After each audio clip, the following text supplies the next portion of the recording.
What does this all mean to you? I've never seen such infinite beauty in my life. I mean, can't you feel it? Everything is so beautiful and lovely and alive. You shouldn't say anything about anything not being. This is reality. This is. No, I can't quite see it. Tell me about it.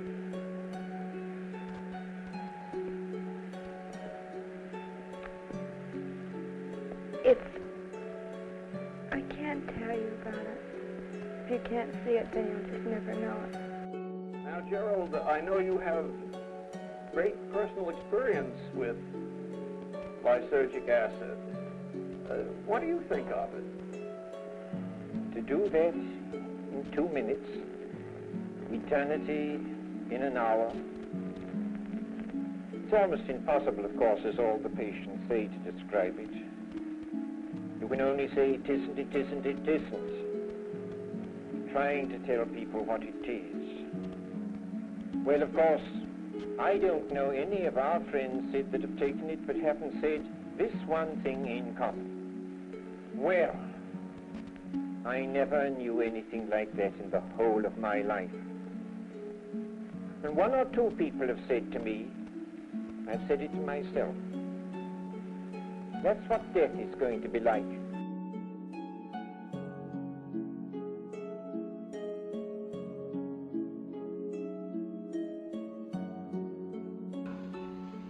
I had an extraordinarily interesting experience, but I felt that it was an aesthetic experience, not a mystical experience, and so reported. It was just fascinating, the changes of one's sense perception. It was as if, you know a gadget called a kaleidoscope, which is a combination of a kaleidoscope and a telescope. You look through this thing and it models everything you look at in fascinating patterns according to its own inner structure. And I felt that this drug did exactly the same thing as that. That it modified your nervous system in a certain way, like looking through a kaleidoscope telescope instead of a telescope telescope. And just jazzed everything up, and that was very interesting, and so what? Then later on, another psychiatrist approached me. He was in San Francisco at Langley Porter, and said, I don't think you've really gone into this deeply enough. I think I could point out certain things to you that would be interesting, because you see, this drug is something that you have to learn how to use, just as you would learn how to use a microscope. There's a certain technique to it. Supposing you're a biologist or a bacteriologist, you've got to learn the art of using the instrument. So I said, okay, let's try it again. I was very skeptical of the whole thing. And lo and behold, I had what I simply could not deny being an experience of cosmic consciousness, the sense of complete, fundamental, total unity forever and ever with the whole universe. And not only that, but that what this thing was fundamentally, despite everything and every kind of appearance in ordinary life to the contrary, that the energy behind the world was ecstatic bliss and love. Well, I was very embarrassed by this, because I thought, gee, you can't get mysticism out of a bottle. That's degrading everything. But yet I couldn't deny the fact that it had happened. I would have not been able to write that well without LSD. There's something about seeing reality with a new light shined on it that goes right from your eyes to your fingertips. I'll take acid every time. It's a shortcut to enlightenment that we were given at the end of this century for those of us who would like to go on to better realities and understand it with respect and say, okay, the door has been opened. This is the key that opened it. I'm reminded of a slogan or two I saw some students carrying once. One said, all wars are civil wars because all men are brothers. And another one said, there is no they. Right, exactly. And that's one of the components of the LSD experience. The understanding that there is no they, there's no other. It is all one.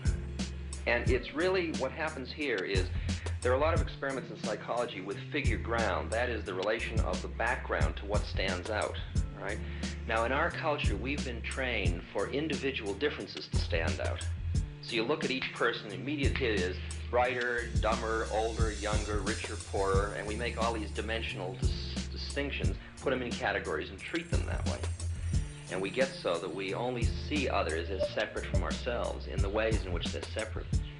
And one of the dramatic characteristics of the psychedelic experience is being with another person and suddenly seeing the ways in which they are like you, not different from you, and experiencing the fact, well, yes, indeed, we are brothers in the true sense of that which is essence in you and which is essence in me is indeed one.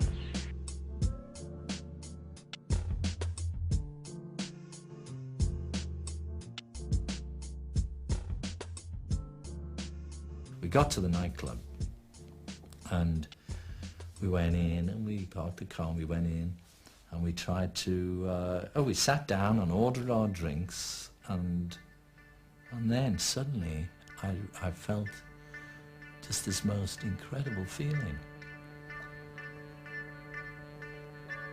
Something like a very concentrated version of the best feeling I'd ever had in my life.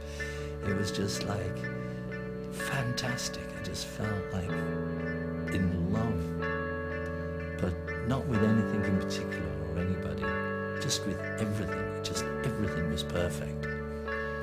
Just, you know, the lighting and I had this overwhelming desire to go around this club telling everybody how much I loved them, people I'd never seen before.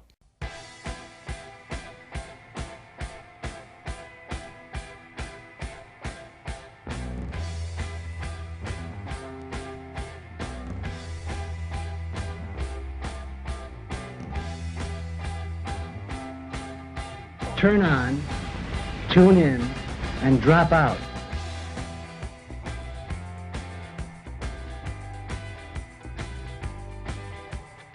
And don't take it unless you are ready to have your perspective on yourself and life dramatically change, because you're going to be a different person, and you should be ready to face this possibility.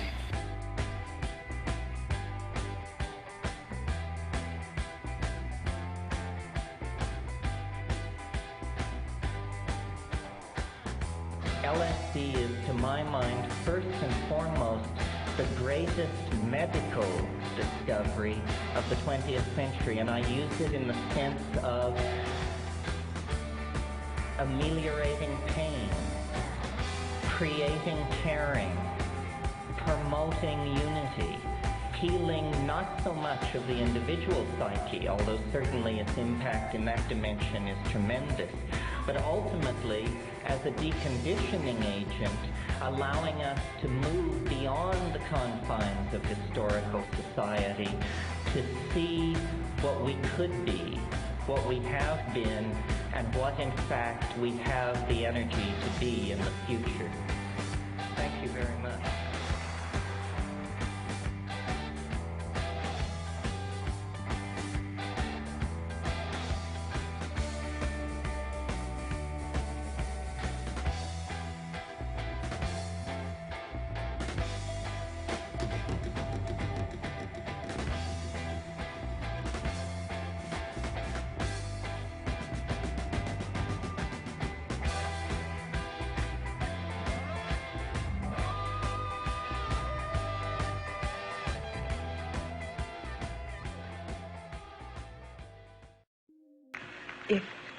If all the people that took acid, you know, when the people that I know that have taken acid,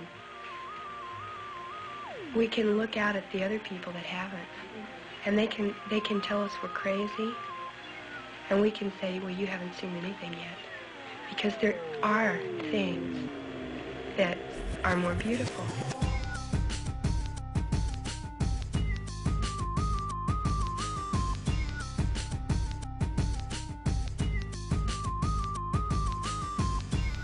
Today, a young man on acid realized that all matter is merely energy condensed to a slow vibration, that we are all one consciousness experiencing itself subjectively. There is no such thing as death. Life is only a dream, and we are the imagination of ourselves. Here's Tom with the weather.